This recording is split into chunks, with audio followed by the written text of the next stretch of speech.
3-point shooting team. And then so 6 players scored in double figures and 12 scored in all. And then of course Trey Jones is the point guard, and he kind of had to just give the ball to Zion Williamson or R.J. Barrett last year and step back and watch. This year he's going to be a true point guard directing the ball around, and you could see that with all the ball movement in last night's game. Okay, let's talk about Duke season opener. You talk about the Champions Classic. Go ahead. Okay, the Champions Classic always features Kentucky, Michigan State, Duke, and Kansas. This year, they rotate who plays who. This year, in the first game, it's Duke, ranked number 4, against Kansas, ranked number 3. That's 7 p.m. Tuesday at Madison Square Garden in New York. And then the second game is at 9 o'clock or so afterward, number 1, Michigan State, against number 2, Kentucky. Okay, so what do you expect to get out of that? Well, I think we'll get I think Duke is going to come out looking better than people might have thought beforehand.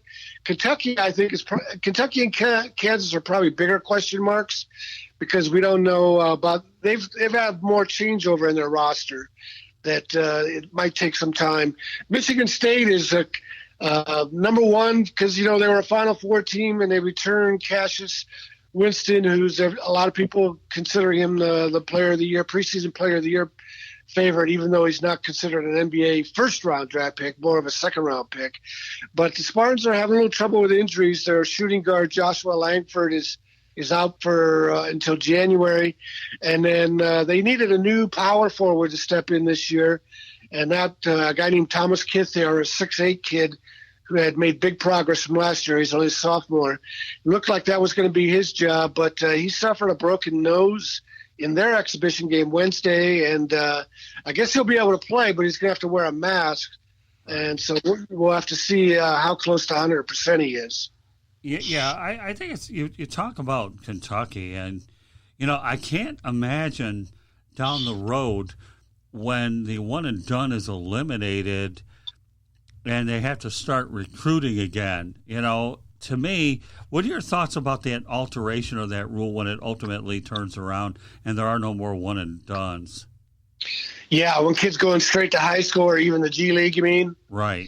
Yeah, that's going to be an interesting problem. I don't know how Kentucky's going to face that. We'll have to see. They could be, but one thing that they've done the last couple of years is they've gotten some graduate transfers. So things are just so fluid nowadays with transfers, and I guess Calipari's just going to wait to cross that bridge when it gets to it. Well, you bring up an interesting point. Okay, now I want to take this a little bit further. Okay, graduate transfers. What are your thoughts about graduate transfers? Well, again, here's the NCAA trying to do right by kids, and the thinking was if they graduated, hey, they deserve to go play somewhere else if they want to. But then it gets exploited for different reasons, and maybe the kids don't make the best choice either. Right. They end up abandoning their school, and I think it diminishes their legacy on their first campus. They're not always going to be remembered as a great player. They're also going to be remembered as a guy who left.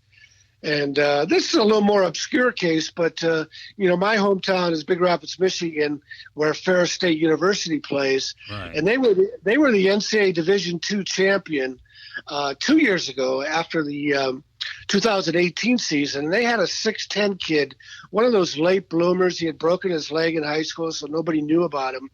And he was the reason they won the Division II national title. Just had a great season, but he was eligible for a graduate transfer.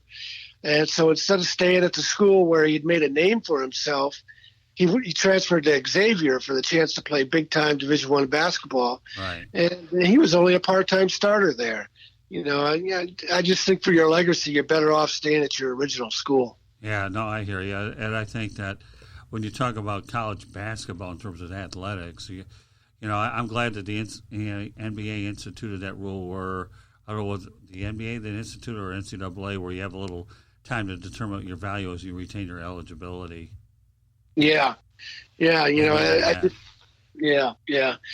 But I just think when people are older, when players are older, they're going to regret not being able to go back to their school. Johnny Green, remember old Jumpin' Johnny Green? Oh, yeah. Yeah, he's in his 80s, and I've written about him. He was part of my book, Ray of Light, and he had a great college career, took Michigan State to the Final Four, great NBA career, played 12, 13, 14 years, made a lot of money investing in McDonald's franchises. He's had a great life, Right. but he still tells me how much it means to him when Michigan State invites him to come back to campus and honor him. Well, that's not going to happen to a guy who is a graduate transfer and leaves. That's true. Yeah, I mean, the game always evolves and changes so much. It's ridiculous. It just is. So, let's talk a little bit of hardcourt. I know we talked a little bit about the ACC. We got a couple more minutes to go here. Former North Carolina product who played his ball at Davidson got hurt the other day. I'm referring to Steph Curry. What are your thoughts about Steph Curry's injury and the fortunes that the Golden State Warriors are going to experience now that their players are starting to get a little depleted here?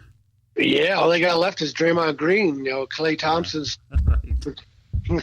Klay Thompson. And Draymond's a great player. Yeah. But he makes other players better. That's part of what makes him such a good player. And now he doesn't have anyone around him. Right. Durant's gone, of course. Klay Thompson is still recovering from his knee injury, and they don't know if he'll play at all this year. Right, if he does, it won't be until later in the season. And now Steph Curry with a broken hand. I guess whether he needs to have surgery or not depends on how long he'll be out. But, the Warriors are looking at, maybe losing 50 games or more. Yeah, scary thought, isn't it? Because even now, I think they're 1-3 now, and they're not just losing; they're losing by 20 points. Yeah, the Warriors' run is just about over. We got about 2 minutes left to go. Lewis has a question. No, not a question, but a comment. I think that last night they went from the Golden State Warriors to the Golden State Warriors because that is going to be a boring team to watch. Yeah, it's been. Yeah. And how ironic with that new arena. It'll be interesting to see how the fans keep their interest. How many times have you seen that drill? Team does well in their old arena, all of a sudden the new arena, they're not so good. I hate to say this, but back at home when the Red Wings were at Joe Louis, their glory days, now they're in Little Caesars Arena, not so good. But then again, I think a lot of people probably saw that coming anyways, knowing that 25-year rebuilding situation took its course. So, I don't know, since you're a North Carolina guy, as Steph Curry played his college ball there over at Davidson College, and I actually lived in Carolina on 2 stints too. So, I always like to pay attention to basketball in the state. Don't always have to be ACC. And I'll never forget at a time when I couldn't afford cable, it didn't matter when you were living in the Piedmont area because you had enough basketball to keep you busy anyway. So, go figure. And now look what you've got. Even if you get basic cable, you get everything. So, all right, so we get ready to bring you back on Tuesday for some football. Any things you're going to be following us over the weekend? Yeah, well, it's kind of a light weekend. Alabama and LSU have a bye until they have their big game next week. I think Georgia has a game, but there aren't too many top 25 matchups this week. So, and again, college football is getting down to 4, 5, 6 teams. That's all it is. It's a SEC tournament now.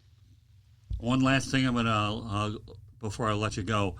Mark D'Antonio, do you think that he's on the hot seat, or you think you think he remains Spartans coach in 2020? Yeah, that's a good question. He is getting a lot of pressure. Nobody wants to see him fired.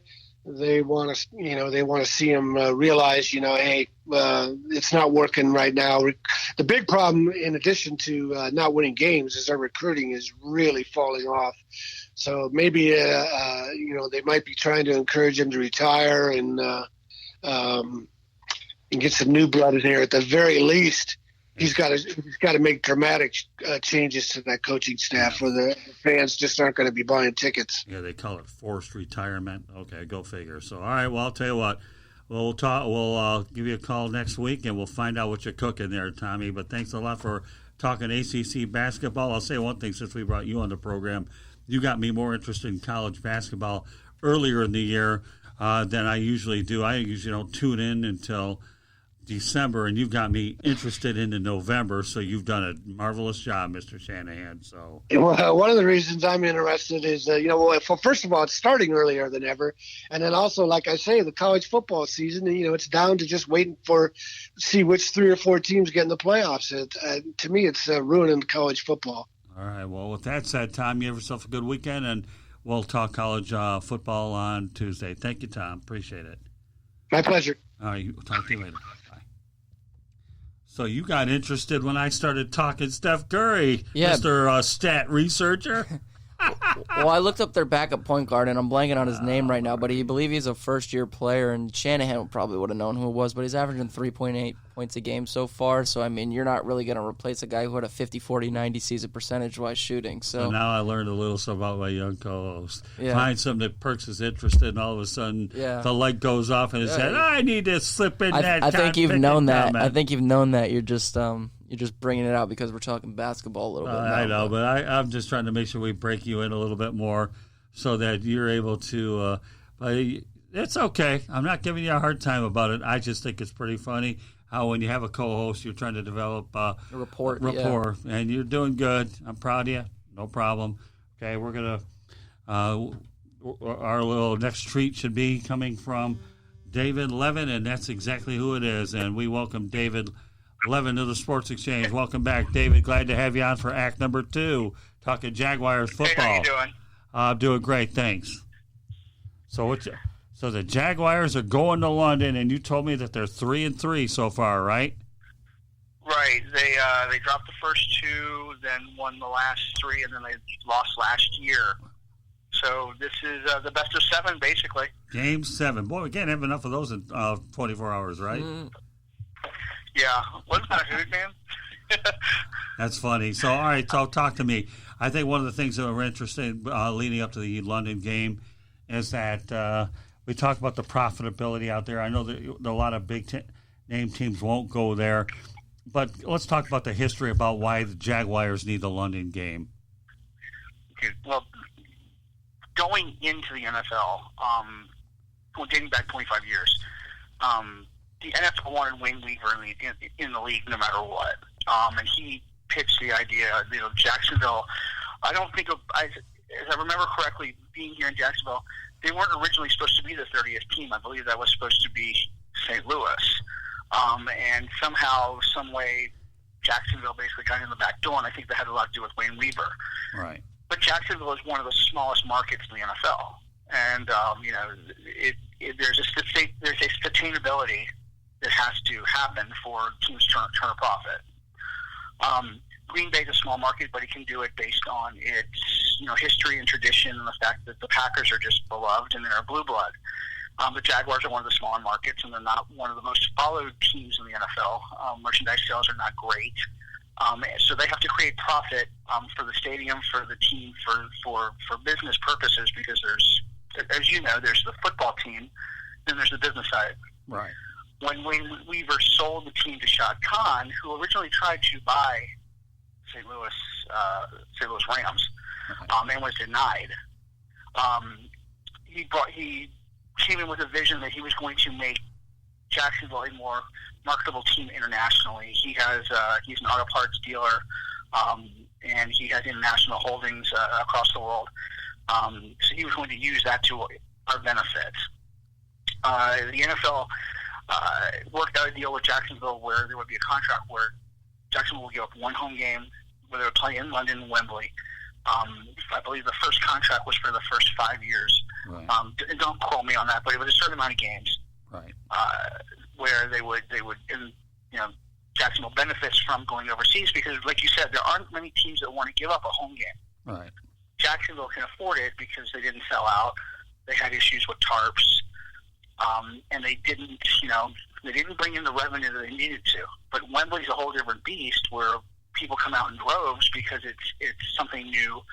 And if the NFL's only playing 3 games a year there, you're looking at near sellouts, and people are buying the merchandise, and they're supporting the Jaguars. And Jacksonville has become technically, and I hate saying this because you know where we'll go with this, they've become the home team of the NFL, Right. which has brought about the rumors about moving the team, to London permanently. Right. I'm listening. Go ahead. Oh, I thought I lost you. I'm sorry. Oh, that's okay. I heard a click. You're good. So Jacksonville gives up their one home game, and they do try to get